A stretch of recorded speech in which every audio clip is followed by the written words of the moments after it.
po, yung parents of the bride, as well as the brothers and sisters po.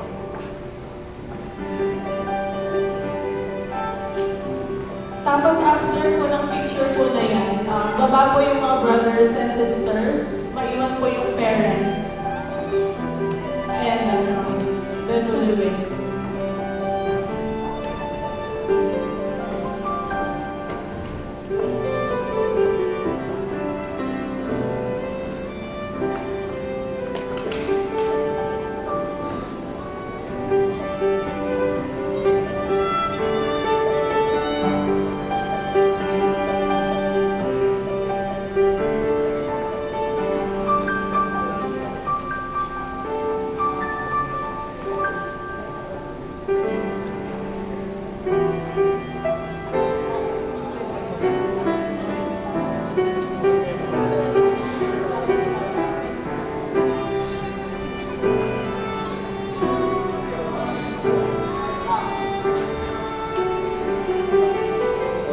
Pawait din po yung mga church family member.